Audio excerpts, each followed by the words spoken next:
Assalamualaikum warahmatullahi wabarakatuh. Halo semuanya, selamat pagi. Selamat datang kembali di podcast Elmifa. Saya Fariska Maun Imas sebagai host pada pagi hari ini. Nah, kali ini kita kedatangan tamu dari salah satu guru BK di MA Ilmu Falah, yakni Bapak Naili Rizky.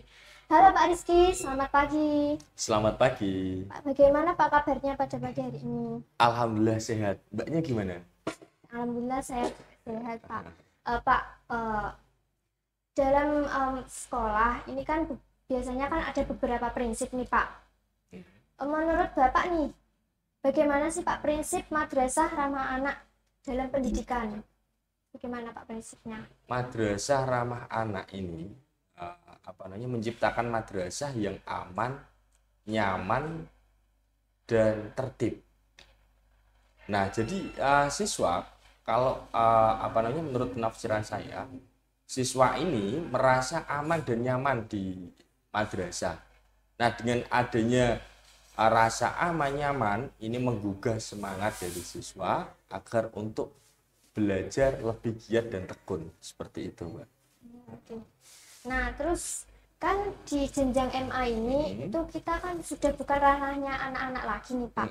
Terus bagaimana Pak implementasi prinsip madrasah ramah anak di MA Ilmu Falah itu Pak? Jadi penerapannya siswa-siswi di MA Ilmu Falah ini kita kita ibaratkan anak-anak ini sebagai teman sebaya kita, sebagai sahabat kita. Bagaimana anak-anak bisa menyelesaikan permasalahan dengan didampingi dengan kita, ya, mencoba mengembangkan potensi, mengembangkan skill, mengembangkan keterampilan dengan didampingi oleh Bapak Ibu guru. Nah itu. Nah, jadi anak-anak ini diberikan keleluasaan, kebebasan untuk mengekspresikan dirinya, seperti itu. Oh, gitu. Apakah adakah mekanis pengaduan tertulis untuk menangani kasus di satuan pendidikan? Misalnya itu lapor ke guru atau ke kepala sekolah. Mekanisme pelaporan ya. Mekanisme pelaporan kasus. Nah, contoh ketika ada kasus, nah ini kalau seandainya ada bullying, tapi alhamdulillah di sekolah kita dalam beberapa tahun saya di sini itu mungkin ada kasus bullying tapi nggak sebegitu berat. Nah, contoh ketika ada korban bullying yang dibully. Nah, biasanya kan bullying itu terjadi biasanya di siswa laki-laki. Terkadang itu ejek-ejekan nama bapak. Nah, itu ejek-ejekan nama bapak. Kalau nggak seperti itu, terkadang ada siswa yang mungkin ya ini mohon maaf dari segi postur inilah agak pendek. Nah, terkadang itu dijadikan bahan bully, terus dijadikan sebagai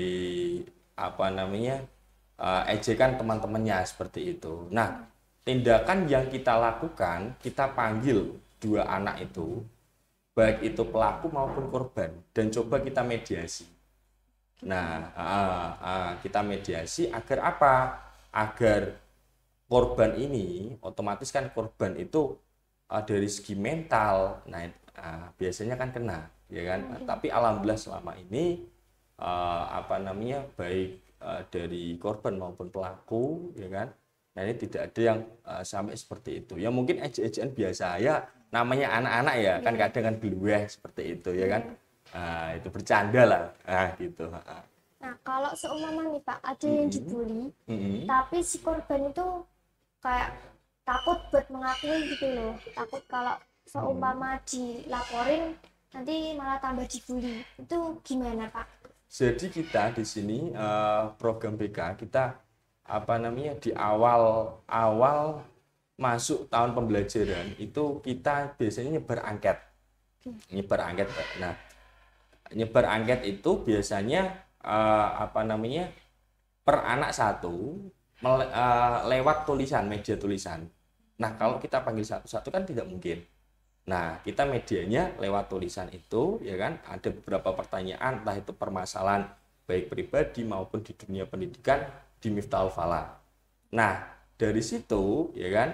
Nah, kita edukasi ke siswa agar apa? Siswa bisa mencurahkan isi hatinya lewat kertas itu tadi, lewat lembar jawab, ya kan?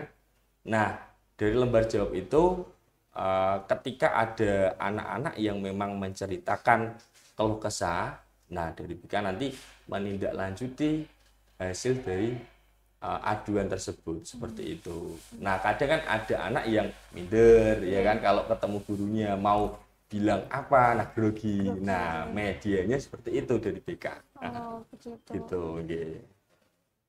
Terus ya tadi penyelesaiannya itu apakah melibatkan orang tua atau melibatkan lembaga, Pak? Misalnya kalau lembaga bisa dari Puspaga, Puskesmas atau lembaga layanan kekerasan.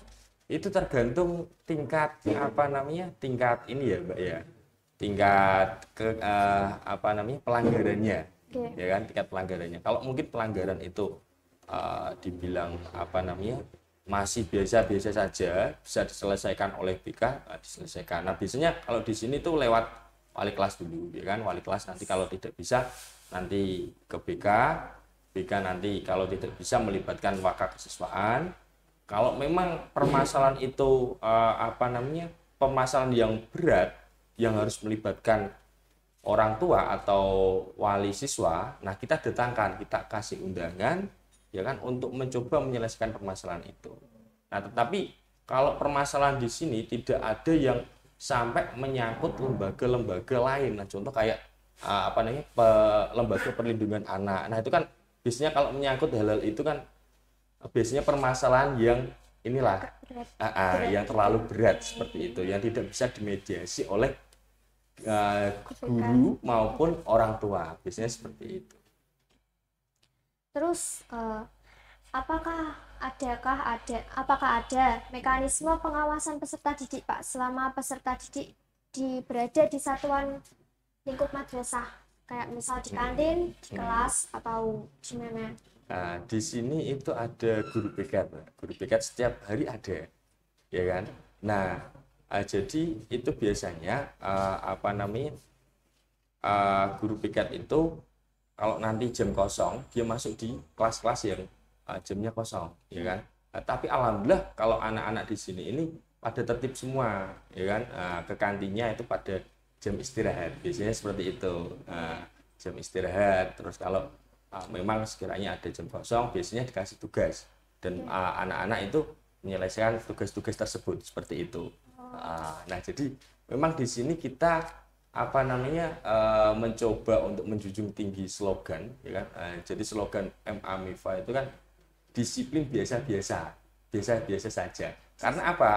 Disiplin biasa-biasa saja karena memang disiplin ini menjadi sebuah kebiasaan yang terbiasa untuk dilakukan, bukan untuk rasa takut, rasa nanti kalau saya dimarahi gimana, karena sudah terbiasa untuk disiplin itu tadi. Gitu. Terus Pak, kan tadi jam kosong, seumpama nih ada murid yang pada waktu jam kosong itu, atau mungkin saat pergantian jam pelajaran lah, itu ada yang keluar buat jajan, itu dari madrasah ada kebijakan untuk memberikan hukuman detensi atau semisalnya apa tidak, Pak? Yang paling terpenting gini, anak-anak itu seandainya dia memang lapar banget, ya kan, dan tidak bisa ditahan, mungkin ada penyakit mah lah, ya kan, atau mungkin belum sarapan, badannya lemes. Nah, kita kasih kelonggaran, ya kan. Nah, kita kasih kelonggaran, jajan nggak masalah, tapi setelah itu dibawa masuk ke kelas dan harus mengikuti jam KBM. Nah, itu gitu. Nah, jadi tidak boleh nongkrong di kantin, apalagi di parkiran. Nah, itu gitu, Terus apakah di MAN Falah itu memberikan kesempatan kepada siswa untuk memberikan pendapat mereka tentang kayak peraturannya kok terlalu berat atau bagaimana gitu, Pak? Kalau sampai sejauh ini sih malah siswa ini diberikan kebebasan. Ya, diberikan kebebasan dalam mengasah skill mereka, ya, kemampuan mereka, baik itu dari public speaking, ya kan, dari keterampilan potensi. Nah, contoh media podcast ini kan dikelola oleh siswa ya kan. Nah, seperti itu. Nah, terus ada lagi ekstrakurikuler yang sangat banyak sekali ya kan. Terus ada banyak kesempatan di mata pelajaran itu kan diajarkan anak-anak untuk mengasah public speakingnya dan kemampuan untuk mengasah mental agar ketika nanti bertemu orang ini tidak grogi. Nah itu, nah jadi kalau menurut saya anak-anak di sini itu lebih diberikan kebebasan untuk menemukan jati diri. Karena masa remaja itu kan masa-masa penemuan jati diri ya. Nah, kalau tidak diberikan keleluasaan dalam mengembangkan diri itu kan repot nanti. Nah gitu. Terus untuk kayak menjalankan ibadah Pak, semisal kayak ngaji, sholat, itu apakah ada alokasi waktu khususnya? Di sini malah ada ya, karena kita madrasah aliyah ya kan, aliyah madrasah Islami. Jadi mulai dari masuk kita budayakan membaca doa. Setelah itu ada Asmaul Husna, pembacaan Asmaul Husna. Di setiap pergantian jam pelajaran juga ada pembacaan doa ya. Pergantian jam, setelah jam pelajaran ada pergantian doa itu. Setelah itu masuk di jam istirahat kedua, itu kan pas kebetulan waktu sholat duhur. Ya, kita biasakan sholat duhur berjamaah bareng bersama guru dan siswa. Sholat jamaah bareng. Setelah itu nanti pulang juga sama. Pulang kita di sini kita biasakan pada waktu pukul 1:30. Nah itu kita lantunkan sholawat mahalul qiyam. Bareng-bareng bersama dipandu di kantor, yang mandu siswa. Siswanya sendiri. Nah, dipandu ya kan, agar apa? Membiasakan anak-anak peserta didik untuk menjalankan ajaran-ajaran aswaja Ahlussunnah wal Jamaah, agar nanti ketika anak-anak sudah di masyarakat tidak canggung seperti itu. Gitu.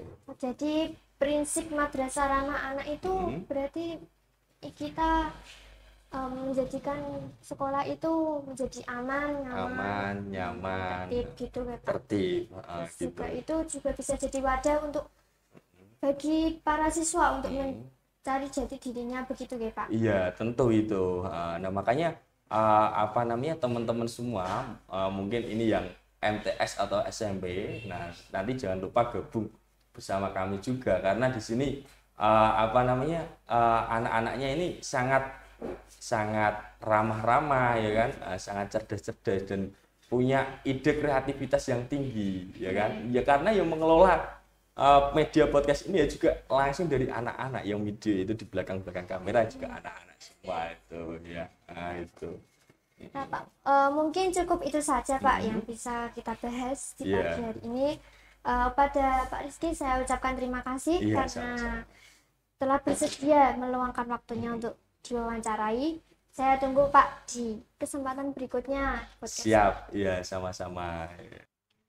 Mungkin cukup itu saja yang bisa kita bahas pada kesempatan kali ini. Buat teman-teman, jangan lupa ya, ikuti terus pembahasan-pembahasan yang akan dibahas di episode selanjutnya. Karena di episode selanjutnya akan ada banyak pembahasan yang lebih menarik lagi.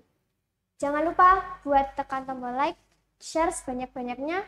Juga jangan lupa tekan tombol subscribe YouTube MANU Miftahul Falah. Sekian, terima kasih. Assalamualaikum warahmatullahi wabarakatuh. Sampai jumpa.